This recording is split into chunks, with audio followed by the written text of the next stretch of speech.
Ya estoy aquí, mi vida. ¿Pero qué están tomando? ¿Pero por qué? Porque te traje lo nuevo y diferente, Taíno Light Boricua Beer. Y lo más importante es que es lo nuevo y acabadita de salir al mercado. ¿Y saben buenas? Claro, ambas cervezas tienen los mismos beneficios que una copa de vino, con menos calorías. La Boricua Beer 6%, fuerte pero con sabor. Y la Taíno Light 4.5% y es artesanal. Eso es. Somos familia, calidad y sabor. Visita boricuabeer.com. Hola Florida, introducing Boricua Beer and Taíno Light Beer. Boricua and Taíno Light are crafted beers that are rich in flavors and brewed right here in Florida. Taíno beer has a crisp, refreshing Caribbean flavor style when enjoyed chilled. Boricua beer is a craft ale with full body flavor that is a beer drinker's beer. Boricua and Taíno Light Beers. Enjoy responsibly.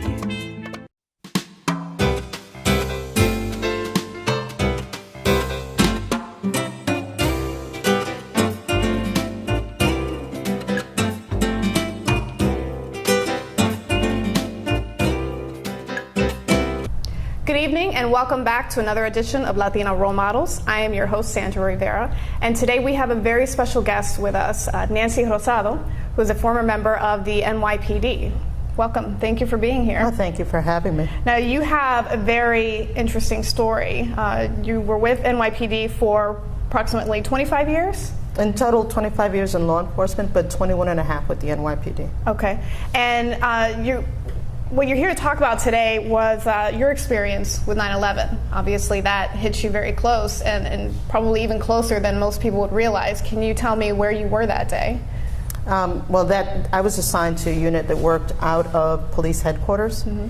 And I would put that, New York City blocks are very, very long, so I would put that at about 4 blocks away from the World Trade Center.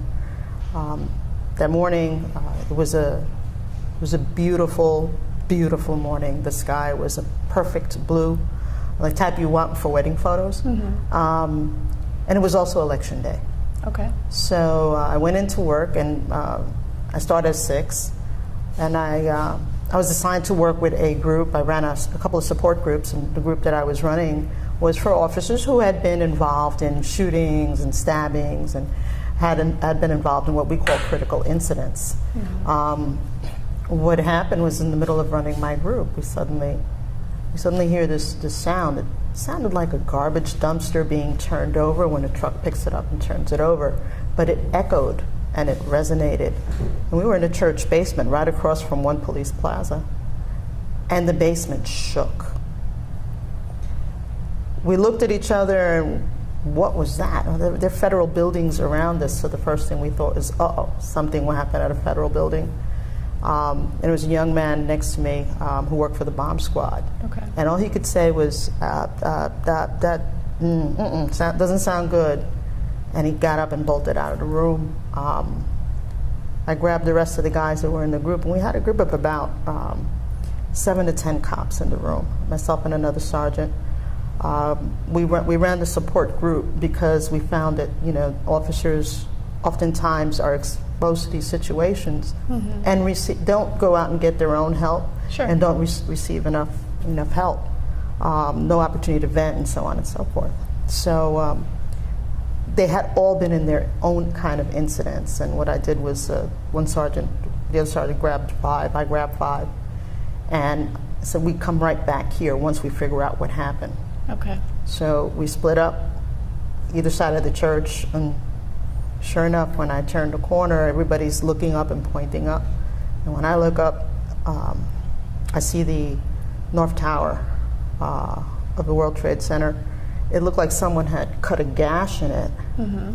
and there's smoke coming out, almost like when a smoker slowly releases smoke from their mouth. What are you thinking at that point? I mean, are you able to even comprehend at that point what had just happened? No, not in the least. For that 1 second, it was the oh my gosh moment. Certainly not in those words. Right. But the people on the street were saying it was a helicopter, it was a plane. Mm-hmm.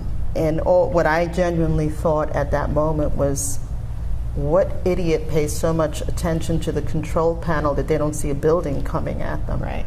So it didn't set right. It didn't set right, but I went right back. Like I said, the minute you identify what it was, we all got back together, and I sent the cops back to their precincts. Okay.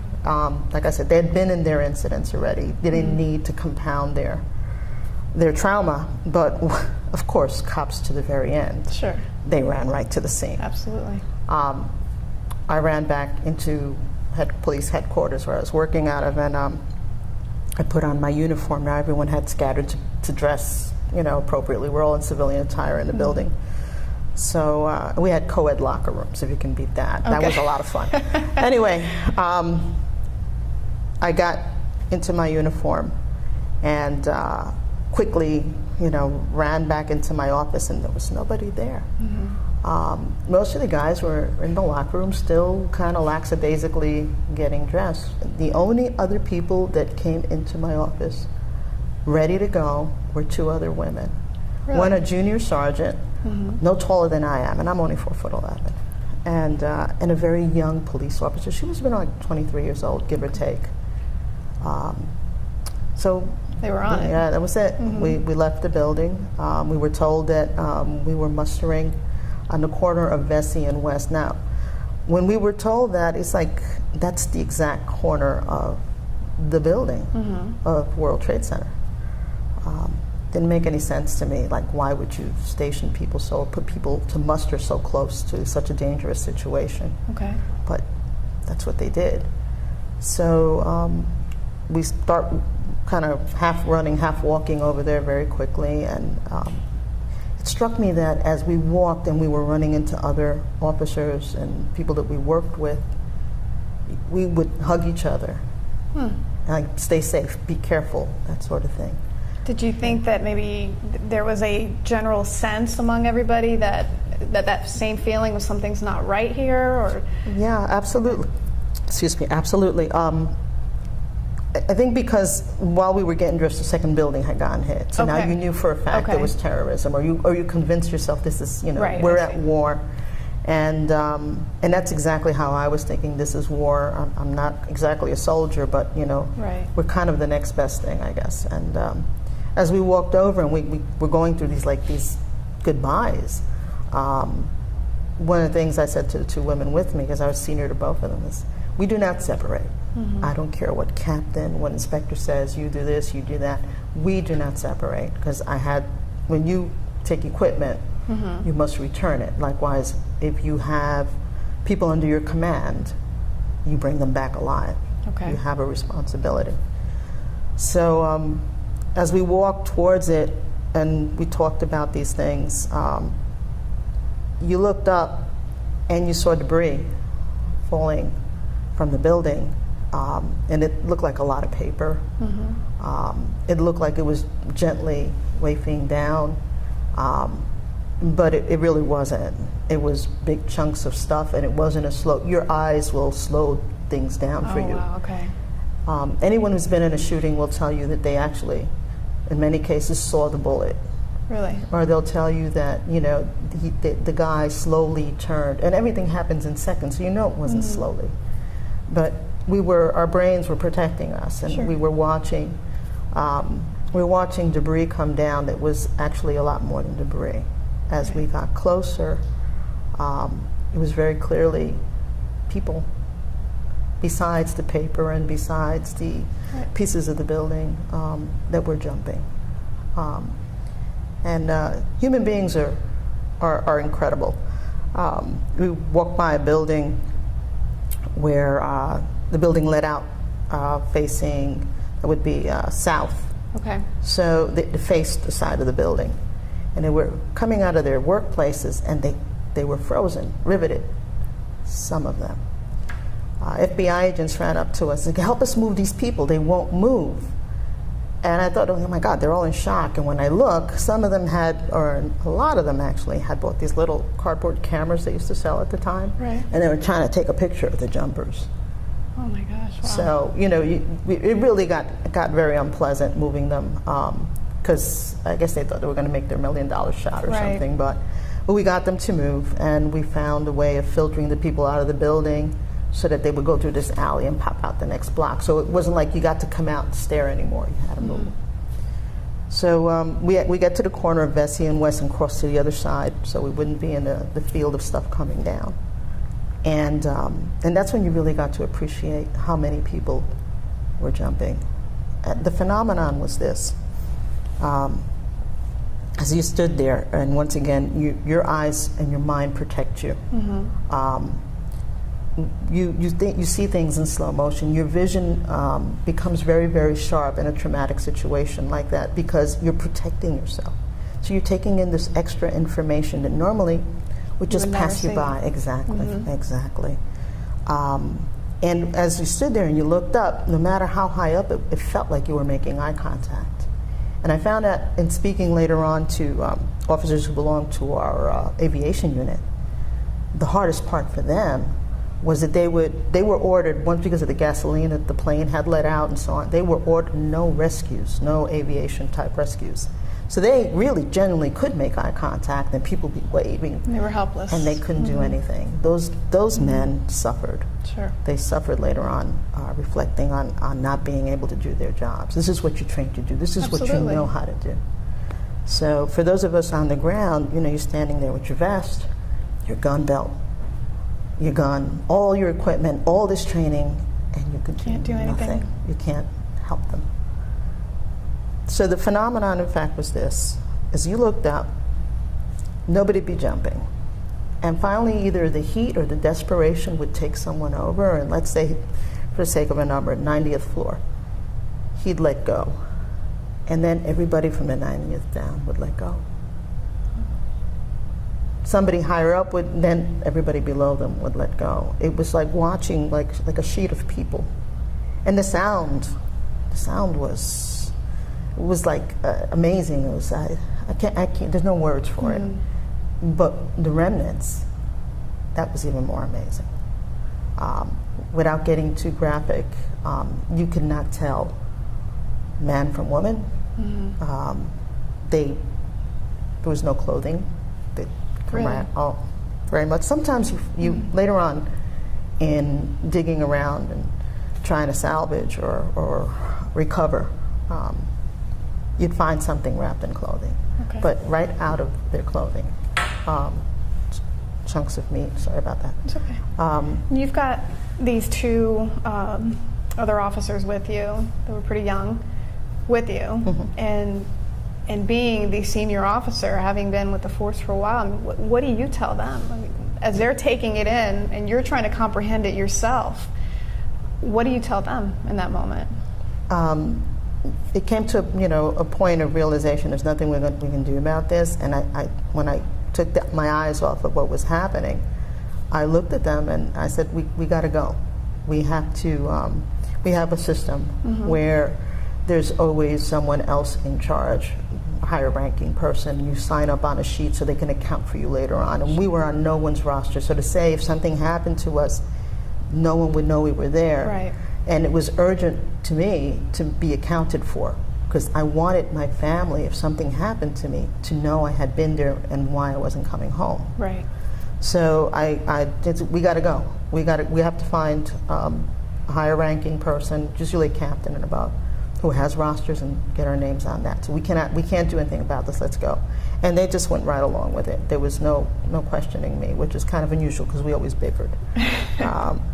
So we did that, and while we were waiting for the captain to get her orders, because you have to understand it, this is the first time something like this happened. So Sure. On every level, people were like just inventing it as they went along. There is no as much planning as you can come up with. When something like this happens, it's not a script. Right. It's not a script, and they had called what's called a level 4 mobilization. That means one supervisor and 10 cops from every precinct, every unit, the whole world turns up for this. They were coming from all over the city. So that the density of us coming in, and then the traffic situation was holding up other people, so on and so forth. So the street is pretty full, and orders are coming. They're drifting in, not as quickly as you would like them to. So she's waiting for her instructions, and we're waiting to get on this list. When we're standing it was like a little subway grating at that point, and I start feeling a vibration at my feet. Now, the FBI agents we had spoken to earlier had said, "Be careful, there's another plane coming." There were planes obviously unaccounted for at that Sure. point, but we have no radio to tell us this kind of information. So start feeling this vibration, and we start hearing this rumbling, kind of like an airplane, kind of, and somebody says, oh my God, it's a third plane. So we're looking around and whatever, but suddenly from the end of the block, male voice, very, very commanding, screams, run, get the heck out of here. It wasn't quite the word he used. Move, move, move. And you looked up. When I looked up, the very top of the tower closest to me, which was the North Tower, I believe, it kind of, to me, it looked like it kind of bent over and then kind of straightened up again. And that's not good. Right. You know, the building was obviously coming down. And you knew that at that moment? You were very clear as to what was happening. And I'm not an architect. I didn't know how these things worked. Sure. My vision was that this thing was going to fall on me. Okay. And that was it. And everything they tell you about your life flashing before your eyes, that part's true. My mother was in from Puerto Rico, and she was staying with me. And that morning I had the opportunity to say goodbye to her, something that normally would not happen because she didn't live with me. And it was like a sense of peace. I got to say, she'll be all right, because I got to say goodbye. And man, I got to go to Louisiana like I always wanted. And it was like this roll call of things going through my head. In an instant. And in a nanosecond. And so we take off running. Civilians and stuff in front of us, you're pushing them, you're trying to get them to move too, because some people, you know, it's fight or flight. Yeah, right. Fight, flight, or freeze. It's one of the three things. Freeze happens more often than you like to think. We had no radios, police radios with us. Headquarters did not hand those out. But someone had dropped one. And the other sergeant that was with me, she scooped it up, and suddenly we were connected to all the pain that you could ever humanly want to hear. Really? Men and women saying, you know, I'm on the 13th floor, and you're saying there is no 13th floor. And they may very well have been transmitting from the other tower, you know. Or I can't get out of here, there's smoke, there's whatever. And then another transmission would cut them off, and you started wondering, did I just hear someone die? Right. It was really like, do I stay, do I go? There's this cloud, you know. And all you could do is keep pushing the people in front of you. And I don't know if you're familiar with the area, but after the World Trade Center, like you hit City Hall Park, and then you hit the Brooklyn Bridge, which is a very, very big open space. Right. And it just seemed like once you hit that, the air became clear. And though I don't feel we were ever, and mind you, I have a piece of time that's missing, I cannot account for in my head. I don't know exactly if we, how we did it, but we were out in the open again. And we could breathe and we can think for a nanosecond. And then you hear the rumbling again, like it wasn't over. Look back, and the second building's coming down. And that cloud was different. The first cloud was white. The second cloud was very black. I don't know if it was picking up debris or whatever, but when you, like I said, when you got to that Brooklyn Bridge area, apparently because it's so open, like it just kind of sucked the cloud in that direction, or it dispersed it somehow. And then it became decision time. Like, do you go back? Do you keep running? What do you do? And I couldn't stand the idea of running one more foot. So I kind of dug my heels in at Chambers Street and Center Street. So we're not moving from here. And every cop you see running by us, grab them. We're going to stop them up on this corner and make decisions. I had no clue what I was going to decide. But Right. I just knew to muster everyone up, as many people as I can get on that corner.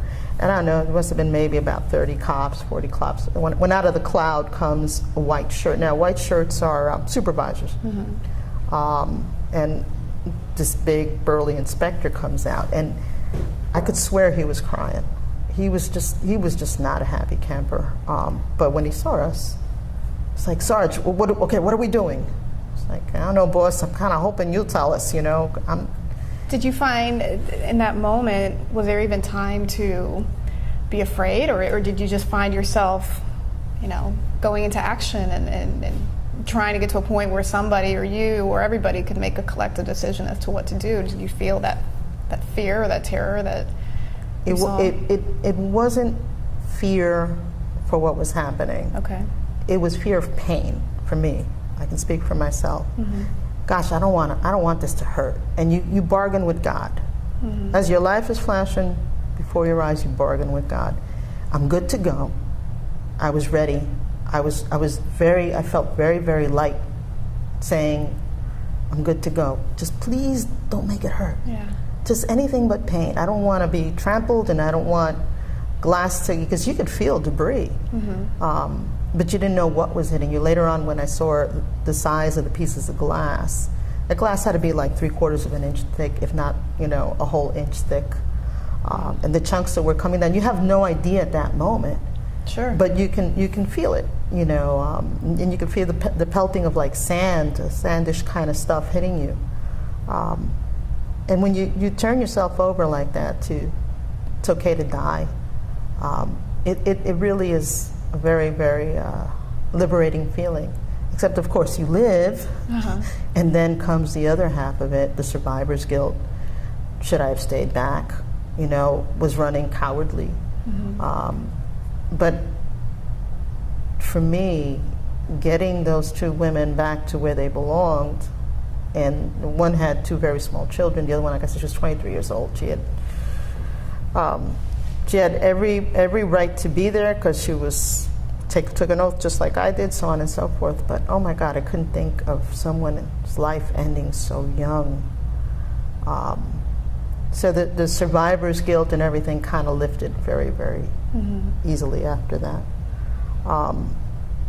When you decided to join the force, did you have any concept that you would be called upon to act in such a huge and momentous event? No way. not any sense of it. And, I didn't always have an inside job.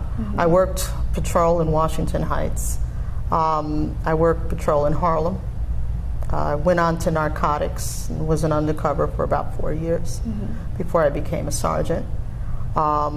And then I have a master's degree in social work. Okay. So my background is totally in mental health. So all of my training as a police officer went through this filter of mental health. In other words, I didn't train like everyone else. I didn't feel like everyone else. Not that I felt better, but it was a different it was a different sense of how to view society and how to view the people we were helping.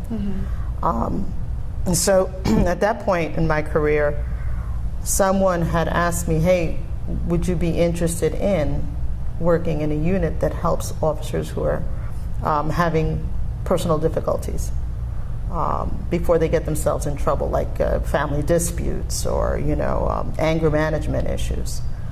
And I said, sure. And that's where I was actually working when this happens. So I had my time on patrol. The irony of that is so obvious. That I was running a support group for officers who had been in critical incidents. That to me was, so God does have a sense of humor. So finding yourself on the other side now. Very much so. I think the hardest part for me at that time was that I suddenly had this awesome responsibility to develop something to deal with the actual, what we call the first concentric circle of first responders. Those are the people who are on scene before the buildings come down and survive that part. Then the next circle was those who came after the buildings had come down, and then just the next circle is the next group after that. Now you have to remember, it was election day. Sure. An election day, most of your officers are out at some school or something, watching the polls. So a lot of people that got sent out and during that emergency, what I called, what I told you before was a mobilization, these are guys and gals that normally work inside. Okay. So they're not the most street experienced, maybe we're not the most street experienced cops that you want. It was a big exposure for them. This was not a small thing. For me, though I never imagined this happening, being trained the way I was and having the background I did, it just put everything into like, okay, this goes here, this goes there. I know this part. However, I'd say by December, of having worked with, debriefed about 1,200 officers who had been on scene. I knew I was taking a toll. It was wearing me down. Combine that with I had a supervisor that was really, really not being nice. So at that point I realized, hey, it's time for me. For you to get help. Yeah, and fortunately we had a lot of mental health people come aboard to help us, and in listening to everyone, I kind of got to pick my own doctor, and it took 7 years. It took until I finished working with the police department for that relationship to end, and I thank God every day for that, because that is really a big part of what got me through. I started to tell you about the inspector that came out of the cloud. You know, it's amazing in a moment of crisis how you revert to certain things. When he said, you know, Sergeant, what are you doing here? What are we going to do with these people? And I said, you know, whatever you say. I'm waiting, you know, whatever you want to make of this, boss. And first thing he did was, and where's your hat? Because we were always to have our hats on. It's like, oh, where the heck do you think it is, you know? Well, here it is, but I had lost it. I would say sometime maybe in the next 2 weeks or so, I received a phone call. You see, inside the hat, you can see there's a pocket. Right. All right, so in that pocket, I had a card with all of my contact information on it, in case something happened. Sure. And this gentleman who had been working construction on a building rooftop nearby, when the first plane hit, he evacuated the building. He threw people in his truck and drove each one of them home. Wow. And as he went, dropping people up, remember the subway systems are not working. There's no taxis. There's no buses. So people were living all over. This man would stop, drop someone off. You saw somebody, hey, look, you need a ride home. Jump him on the truck and take him home. He lived in Long Island. His last stop was in White Plains, New York. His name was Artie Foreman. And this still has, when you recover this, it still has the remnants of from 9/11 that day. This is the interesting part. I get a phone call. It was a phone message. We're working 12-hour tours. I wasn't home for the call, and his man is crying, and he's, you know, I don't know if I'm doing the right thing. I'm looking for Nancy Rosado. She's a sergeant. She was there at 9/11. I know. I got to talk to her. I have her hat. And it was kind of bizarre to me. And I make the phone call, and his son picks up the phone. I said, look, tell your father you can keep the hat. I really could have cared less at that moment. And the kid says, no, he has to talk to you. You don't understand. My dad needs to talk to you. So, you know, we'll try to connect again. Again, he reaches out. I come home to a message. So again, I call. Now I talk to his wife, and she's giving me the same line. No, he has to talk to you. I said, let him keep the hat. No, he has to talk to you. So I get a letter from him saying, I really want to meet you, and I really want to hand this back to you. Again, I'm working 12 hours. I can't do this. I don't have the time. And I think around January or so, the box that it came in actually has the date on it. This box comes to my job, and I open it up, and there's my hat. And he had been torn about cleaning it or not cleaning it, and it's still in it lives in that box. I never take it out. I took it out today for you guys. Sure. But I finally, 5 years later, when the movie World Trade Center came out with Nicolas Cage, it was a world premiere in New York, and I call up, and I had 10 tickets they had given to any first responder, people who were survivors, and I think of this guy. And I call, I said, look, tomorrow is this. I'm talking to his wife. I said, you know, I don't know if you remember me. My name is Nancy Rosado. I explained. He goes, oh, my God, he talks to you every day. Well, that didn't sound good to me. You know, really? He says, well, you had a little business card in the hat. It's the only thing he kept. And he takes it out. He puts it on the dashboard. He says, Nancy, we're going to get through today. Nothing's going to happen to us. And then he puts the card away. I'm thinking, okay, a few fries short of a Happy Meal.